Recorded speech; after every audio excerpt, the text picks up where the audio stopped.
Really, I'm stalking you. You put in the restraining order that I've tried to contact you and your family. I don't even know who you are before all of this. You're not that important to me. I'm sure you can Bring the restraining order. So... Because I'll show you where you blatantly lied in it. Bring it. She did not take your baby away from you. But Dr. Phil... Sitting here pointing your finger in her face saying, you lie, you lie, you lie.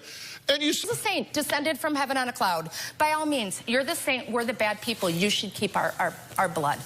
Is that what you're telling me? This Dr. Phil episode had me shaking my head because the biological family says they want a relationship with the child, but the way they're treating the adoptive mom is making me wonder if they actually understand what's standing between them and that goal. The more they talked, the more it felt like they were pushing away the one person who could help make that relationship possible. Olivia says she has been on a 5-year quest to get her daughter Evelyn back, who was put into the foster care system when Olivia was a struggling teen mom. Now, eventually, the baby was adopted by a woman named Jillian. Now, grandmother Julia claims this adoption was unlawful, their rights were violated, and the foster mom lied and manipulated Olivia in order to keep Evelyn as her own. Here is what happened so far. Now, due to a restraining order in place, the baby's birth mother, Olivia, has been asked to leave the stage so we can talk to Jillian. They have to stay 100 yards apart. Now, Jillian, a foster parent, says she fell in love with Evelyn the first moment she saw her and was thrilled to make her a permanent member of her family when the opportunity arose. Take a look. I wasn't able to have children of my own, and I always wanted children. I fostered 6 children. I've adopted 2 of them. Olivia's parental rights were taken away because she had been leaving the group home. She was diagnosed bipolar and borderline personality disorder, and she wasn't attending school. I had absolutely no say in whether her parental rights were taken away. After the adoption, it was my choice to not have any contact with Olivia. It was 100% up to me. I wasn't going to have a mother, biological or not, in and out of my child's life. I know Olivia was upset. There have been claims that I lied to her and I was going to help her get her child back. I've never stated that. Olivia's been harassing me. She's been following me. She's been stalking me. In 2012, I saw Olivia drive by my house. I was walking outside to come get the mail. Initially, I recognized her pink hair, and I saw her face, and she drove off. It was Olivia. Since then, Olivia showed up at my daughter's school requesting pictures of my daughter. Julia downloaded my profile picture on Facebook and made comments about how I was a working girl. Julia and Olivia have both made comments about how I'm trashy, I'm a kidnapper, I stole their child. But recently, I've had to file a restraining order against Olivia. My biggest fear with Olivia is that she's going to take my child. I want Olivia to leave me alone. I adopted a beautiful baby girl, and I have every right to not be harassed and stalked. All right, Jillian, thank you for being here. Olivia has said very critical things about you, and you have as well. I have what? Said critical things about her as a person. I have stated things that I know are fact. You put this up on your Facebook page. Yes, I did, and that was on a Facebook page that was set to private where she was blocked. I need answers. Does this look like a good mother to let adopt your baby? Everyone is welcome to comment because this is who Ventura County Child Services gave my granddaughter to after they took and stole her from my daughter. My Facebook is set to private, friends only. You better Google your name. Yeah, there's quite a bit of pictures Should of I run you. a background check on myself, too? If you're interested to know what you are. I know exactly what I am. I don't think you do. She has my niece and her granddaughter, and she's in Vegas. Well, then you know what? Let's take it a step further. Then Olivia should have never lost the baby because all she did is go try to bum a cigarette from a Jack-in-a-Box. But that's not her fault. Hell, my saying... wife owns a sequin dress. Okay, well, don't pick on Robin because we all love Robin. No, you know, I mean, seriously, Robin's... okay. Okay, There's Robin in a sequin dress with Katy Perry. No, of course. I mean, are you kidding me? And yeah. she's a mother. Jay and Jordan. But they're fully And not grown. long after that, she was in Washington, D.C., receiving American Mother of the Year award. So you look at a sequin dress and say, oh, my God? No. But Olivia lost her baby because she went to bum a cigarette. But that's not her fault. Was I saying that was her fault? I said, what do you think of this? What do you... Well, I think it's wild that you're talking about leaving a child to go buy cigarettes as if it's no big deal. When you tell the story, it almost sounds like you're expecting people to hear, she just went to buy cigarettes, and immediately think that what happened to her was unfair. But I'm sitting here thinking, hold on a second. You left a child to go buy cigarettes. I can't believe that's being presented as some minor detail that everyone should just brush past. Whether the trip was 5 minutes or 50 minutes, the fact remains that the reason for leaving was to buy cigarettes. That's not exactly the strongest argument for responsible decision-making. And what makes it even more surprising is that she was a minor at the time. Instead of making me think the cigarette run was insignificant, it actually reinforces how young and immature she was. You're downplaying a decision that many people would see as a serious concern, especially when a child's safety and well-being were involved. What do you think of this? What do you think of all of this? Well, number one, that picture was one of my anniversaries. My husband and I went. The one you're divorced from now? Yes. Okay, just curious. And I know was you married with your for... boyfriend and his kids. And I was married for 16 years. Yeah. What started to pique my interest in you was Olivia would start to send me, Mom, look at, this is Jillian. I never even met you or talked to you. And look at and this. And you write that I'm trashy. Show me where I wrote one thing about you. It also Only thing I says said it looks like she's working, if you know what I mean. No. Pull that back up. It's the comments of my friends who wrote that. Are you just set on self-destruct here? No, I'm not. What I'm set on is unfairness. Why are you attacking this woman? Because why did we lose our family? Because I guess she's a saint, descended from heaven on a cloud. By all means, you're the saint, we're the bad people. You should keep our blood. Is that what you're telling me? She did not take your baby away from you. But Dr. Phil, when you read the visitations, what about telling Evelyn, you're not going to see your mommy, you're going to see the dog Zoe? This is not an open adoption. She wouldn't get out of the car, and that was how I got her out of the car. You're going to see the dog Zoe, not your mother? Under CPS law, they do not physically force a child. Well, maybe if you had told Evelyn you're going to see your mommy. She knew that. No, you said the dog She's Zoe. 2 years old. No, I have the report from the... I don't really know who you are and I'm why the you're auntie. commenting. Okay. Edie. But what I said was, you're not going to go see your mommy right now because she wouldn't get out of the car. She wouldn't even come forward on the in the van. Okay, when what she, they no, I'm not said done. is you stay with mommy, meaning you, our mommy. Well, at that time, she was almost 2 years old, and she called you me were mommy. the foster mother. That's actually parental alienation. When you teach a 2-year-old that you're mommy, you're not mommy. Are you here to talk at me, or would you like me to respond to anything? Go ahead.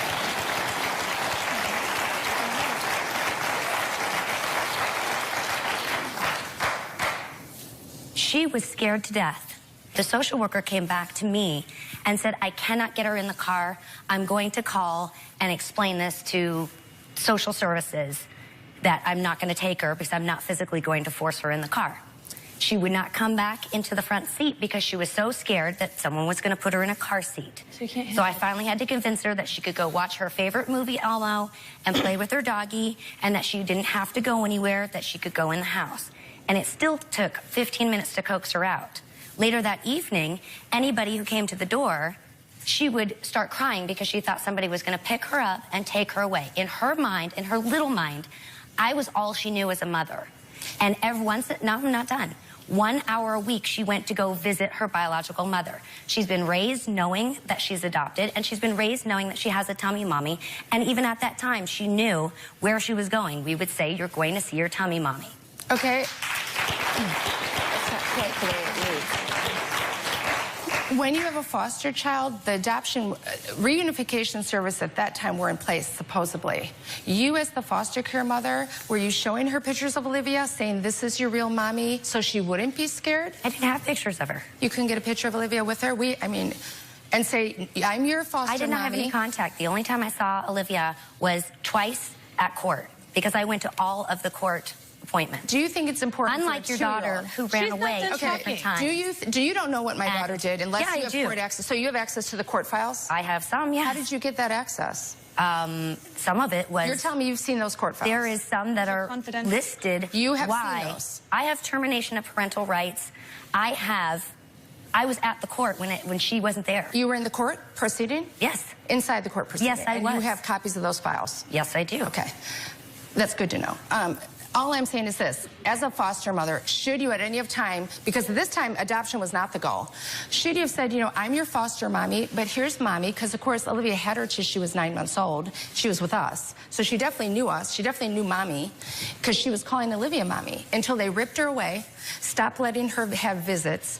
Visits were canceled because you were taking Evelyn out of town. Look, Do you I'm think that's raising supporting this it? child, and I'm allowed to go on a vacation. No one's saying you're not. I'm not saying if that. If but that this happens happened to in a interfere with sequence her of 1 events. hour a week, and I'm gone for a week, I'm sorry, I'm going to go on vacation. That's not a problem. But the way it went down, Jillian, was first you went on vacation. Then she couldn't go to the visit because she was crying too much. Then she couldn't go to the visit again. Olivia went weeks without having a visit. And this has nothing to do with me. CPS was not going to physically force her into the car. But if you had said at that point, knowing the goal was to give Evelyn back to her mother and as a foster care mother, wouldn't you say, maybe have a picture for the baby and say, here's mommy, and I'm foster mommy? Why would I have a picture when she sees her every week? Why would I have a picture if she sees her every week? She didn't, because you had stopped the visits from happening with taking her on vacation. I did not stop the visits. Child Protective Services, social services. We're going to take a break. Up next, why... The grandmother is asking the foster mom why she didn't show the child a picture of the biological mother and say, this is your mom and I'm your foster mom. But what I'm wondering is, where was this same concern before the child entered foster care? If knowing and maintaining that connection was so important, why wasn't there the same urgency when the family still had the opportunity to step in? From my understanding, Child Protection Services generally consider relatives before placing a child into the foster care system, although correct me in the comments if I'm wrong. That's why I find this line of questioning interesting. The grandmother seems focused on what the foster mom should have done after the child was placed in her care. But I'm left wondering what efforts were being made by the family before the child ended up in foster care in the first place. If this relationship mattered as much as she's saying it does, that concern should have existed long before anyone got on a Dr. Phil stage. Jillian does not want Olivia to have contact with Evelyn. We'll be right back.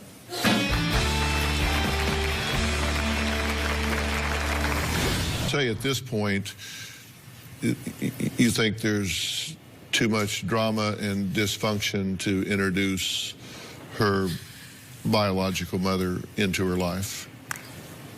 At this point, being face-to-face with Julia alone, I feel like the only thing that's going to be told to my daughter is that how horrible I am and how all the horrible things that I did. Never. Had I not seen this, which was private or was public at the time, I probably, because I actually felt very sorry for Olivia and probably would have come around eventually.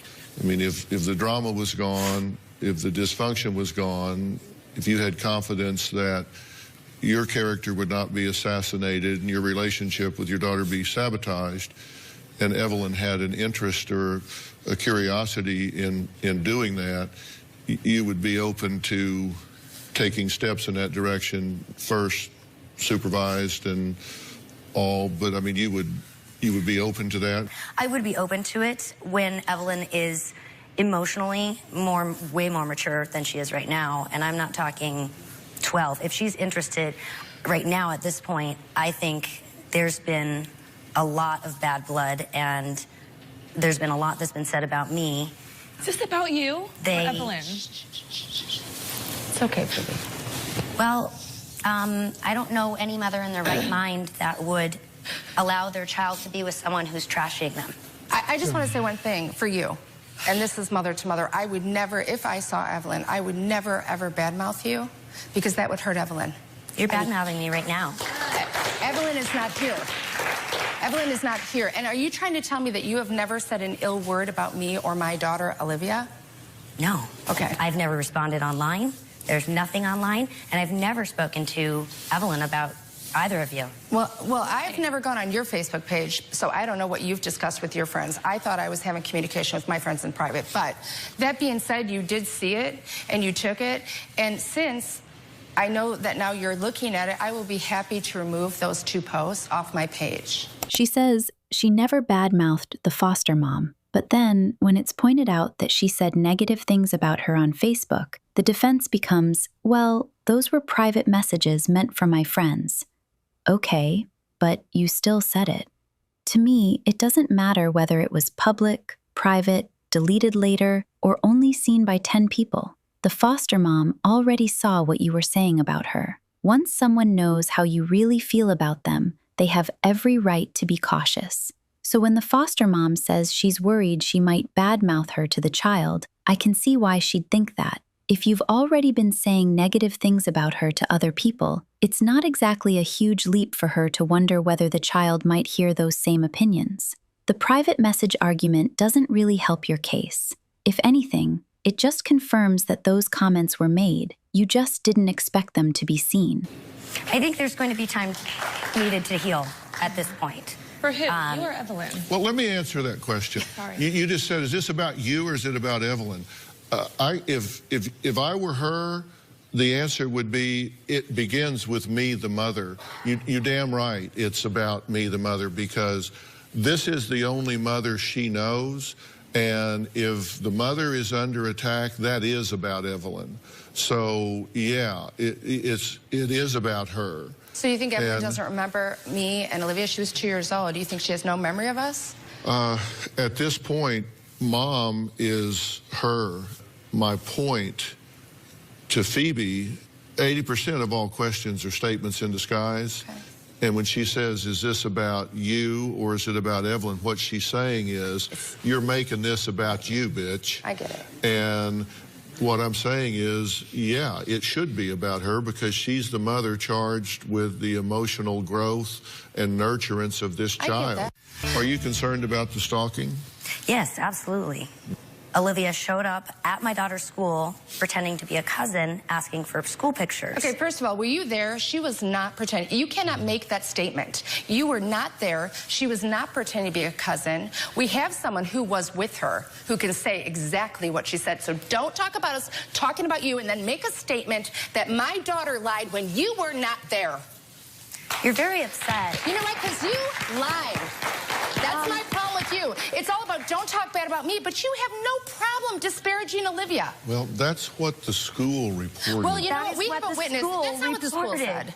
That is what the school said. I have a written statement. Okay, the school said, and I know for a fact, Olivia said, I'm a relative. And would that not be true? And then you ran off to the court, restraining order against me, against my daughter. I'm stalking you? Really? I'm stalking you. You put in the restraining order that I've tried to contact you and your family. I don't even know who you are before all of this. You're not that important to me. I'm sure you've seen the restraining order. Bring the restraining order. So... Because I'll show you where you blatantly lied in it. Bring it. It doesn't matter what I say. It's always you're lying, you're lying, you're lying. Bring the evidence, which, as you know, I have presented the evidence. Really? It's not the restraining order. And so I don't feel that I need to defend myself when I know you've seen it. You've seen the court documents. I gave him the restraining order. Okay, listen, I'm gonna stop this right now because you are so self-destructing here.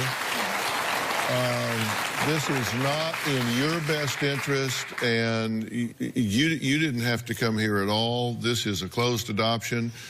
We didn't come to you about her. We came to you about how we were wrong. Are you guys? What? You're sitting here pointing your finger in her face, saying, "You lie, you lie, you lie." And you say it's not about her. Are you kidding me? She promised Olivia that she would keep Evelyn in her life, and her actions proved otherwise. Okay, all right. I'm gonna let you go. Okay. Is there any final comment without interruption that you would like to make? Had I felt that contact with Olivia from the very get-go and their family was a safe environment to do so, I would have. Right. I am in contact with the other side of the family. And I do send them pictures regularly because they don't harass me, they don't threaten me, and they don't stalk me, and they feel safe and comfortable. And I don't either. I'm not interested in you. I'm really not. And hopefully that can expand to this side of the family. And I will say it sounds very much to me like these guys got a very unfair handling by social services. I think there's no question about it. I think had this been handled differently, they would be in a very different place. I think Julia got mishandled. I think they got on a fast track. I think Phoebe got terribly mishandled in the situation. I think Olivia got mishandled in the situation. And I don't know any of the facts regarding that. I think it was a comedy of errors, and as a result, I think they're just raging against the machine, and they're blurring the lines between the machine and you. I wish you the best as a mother and in your life, and I appreciate you being here. We'll be right back. Thank you. Hold on, so this is a closed adoption? Because if that's the case, I'm even more confused by the way they're speaking to this adoptive mom. From what I understand, in a closed adoption, the adoptive parent isn't obligated to maintain contact or provide updates simply because the biological family wants them. So if this woman is sitting on that stage, answering questions and participating in the conversation, she's already doing more than what she's legally required to do. That's why the attitude is throwing me off. Instead of acknowledging that this adoptive mom chose to show up and engage, she's being spoken to as if she owes everyone something. And look, people can have feelings about how the situation unfolded, but if this is truly a closed adoption, the reality is that the adoptive mom doesn't have to do the things they're demanding of her. She doesn't have to facilitate a relationship just because they want one, and she certainly didn't have to come on national television and explain herself. So the hostility feels misplaced to me. If anything, I'd think the conversation would start with appreciation that she's even willing to have it, because she could have simply declined and gone on with her life. Now, Jillian wasn't able to listen to everything that went on before she got out here, but under the rules of the restraining order, you were able to listen to what Jillian had to say. So anything you want to comment on regarding Jillian's time out here? I just want to say I'm sorry. I'm sorry. I'm hurt, and I miss my daughter so much. And I'm sorry for everything I've said. And you don't have to let her see me, but please let her see my family. You think I'm taking Jillian's side in this, right? Yes. If I have a horse in the race at all, it's Evelyn. If you come to me and you say, how can I get the most of what I want? I look at it from a pragmatic standpoint. I'm not as emotional about this as y'all are. So I look at it and say, how do I get you people the most of what you want? And I know the way to do that is don't poke the bear. Okay? It's just that simple. You've got a mother that has this child right now with custody. Do you know what the chance of flipping an adoption is 5 years in? Yeah, I know, very low. I mean, it's like me growing hair. It ain't gonna happen. That's not going to happen. I'm sorry. It's not going to happen. So how do I get you the most of what you want? So what could I get you if not flip the adoption? Then we could get you in the child's life, where she could wrap her little arms around your neck, where you could be there for the big things in her life, where you could have all of those things. Wouldn't that be a giant step forward? So let's call Mom a piece of trash Does that make sense? Hell no. So that's why I'm trying to tell you, that's why I said, Jillian, just leave, because you're on self-destruct. You are self-righteous. That's not going to get you the most of what you want. I'm trying to protect you from yourself. Now, I'm adding attorney and child advocate Areva Martin. I've asked her to join us to give this family some legal guidelines to what they may be able to do, what the limits are, what the avenues might be in this. Yeah. Let me tell you this about the law.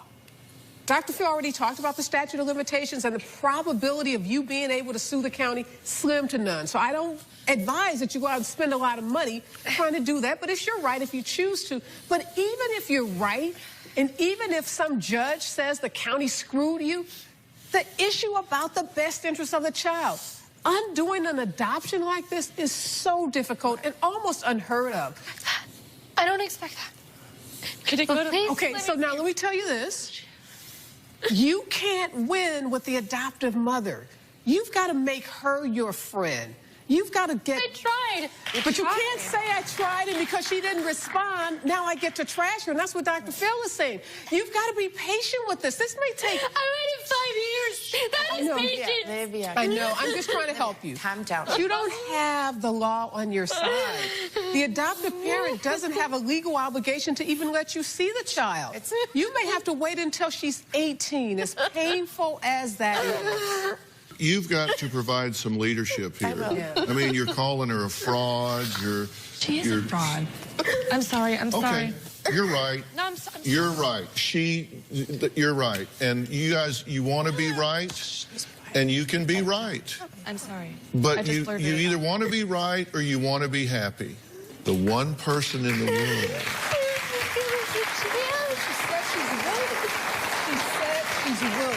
There's one person in the world that can put that little hand in yours, and you want to piss her off. No, of course No, I not. don't, and I'm sorry. Then, and y'all keep sniping. I mean, maybe it's justified, but it doesn't get you what you want. And I'm happy to get you some help with this, kind of heal this wound and redirect this. Because there's a point at which you can be grateful for what has happened in Evelyn's life, but I really hope that there can be some leadership here towards Absolutely. Absolutely. some calmness and some gratitude for a woman that's feeding, clothing, Yes, loving, and nurturing this child. Absolutely. We'll be right back. I actually agree with Dr. Phil on this one. If the goal is to have a relationship with this child, constantly fighting with the adoptive mom is probably the worst way to go about it. Whether people like it or not, the adoptive mom is the parent. She's the one raising the child, making decisions, and providing a home. If she's already concerned about the way she's being talked about, getting confrontational isn't going to make her more comfortable. It'll probably do the opposite. What I keep hearing is a lot of demands being made of the adoptive mom, but not a lot of acknowledgement that she doesn't actually have to do any of the things they're asking for. If she's choosing to have these conversations at all, that's something they should be building on, not tearing down. At some point, you have to decide what's more important, being right or having a relationship. Because if every interaction turns into an argument, all that's going to happen is the distance between them gets bigger. And if they can't find a way to communicate respectfully and work together, then honestly, they may have to accept that their best chance at a relationship will be when the child turns 18 and is old enough to make that decision for herself. At the end of the day, a relationship can't be forced. It has to be built. And right now, it seems like they're trying to win a battle while losing sight of the bigger picture. If you enjoyed this video, don't forget to like, subscribe, and let me know your thoughts in the comments. Do you agree with Dr. Phil? Or do you think the family has a point? I'd love to hear your perspective. Until next time, take care, and I'll see you in the next one.